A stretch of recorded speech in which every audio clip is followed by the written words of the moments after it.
country in the history of the world. We live in the greatest country in the history of the world. That's the plain, simple truth. Now, there are people out there who claim that that is not the truth, and it's far from simple.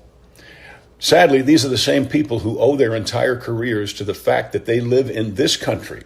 Why don't you try doing a show called Sex in Iran, and let me know how that works out for you. What they seem to have forgotten is that they are fortunate enough to live in a country where they're free to dream, free to aspire to greatness, free to change their minds, and free to be all that they can be, whatever that means to them. You know, I used to think that the liberal squeaky wheels and the liberal media were only upset because they recognize what a great job President Trump is doing on both the national and global stages, and their hatred stemmed from the fact that they didn't get there first. Well, that's simple jealousy. I understand that. But that's too simple. Because now I realize that they aren't upset that conservatives, led by the man I believe is the single greatest president this country has ever had, and is truly not only making our country great again, but greater than it's ever been, that's not why they're upset at all. Sadly, it's the opposite. They're upset because they don't want America to be great again. They want America to be full of people who are dependent upon the government. They want to rewrite our history so that we are a people by the government and for the government rather than a government by the people and for the people. Our Constitution is quite possibly the single greatest document ever penned by human hands. And President Trump is following it to a T, and it is driving the opposition crazy. However, as patriots, we're encouraged. We're enthusiastic because we're part of it.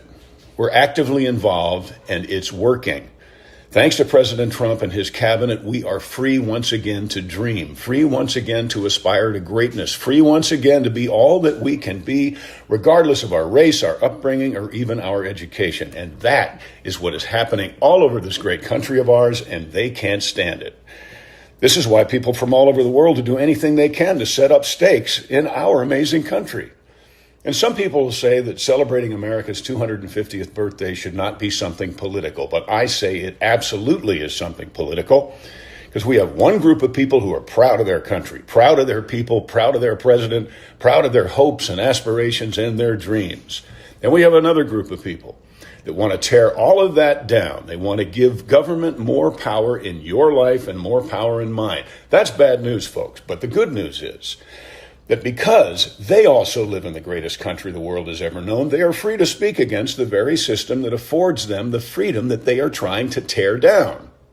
It's crazy, but they're free to sow seeds of dissension everywhere they go. But we are also free to combat it. We are free to tell the truth, free to celebrate our country, free to wear our stars and stripes, free to sing our national anthem at the very top of our lungs for all to hear, regardless of how it sounds. And maybe most important of all, to protect, preserve, and provide for your country with the greatest honor, responsibility, and obligation we all have as citizens, we can exercise our right to vote. The dismal numbers reflecting what percentage of registered voters actually vote is a sure sign that on some fronts, the enemy is winning. Somehow they've made some of us believe that our vote doesn't count. Well, that is a lie from the pit of liberal hell. But let's not look back at numbers, old numbers. Let's look forward to new numbers and have the single biggest turnout of common sense voting in November that our country has ever seen. We can't afford to sit this one out, folks, because the natural state of the garden is weeds. We must make sure that we have a powerful, vibrant, and free country for our children and their children. We need to ensure for the safety of our future world that the United States of America will be here another 250 years, and we do this by voting.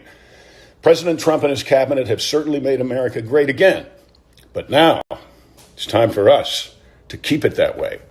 God bless you. God bless America.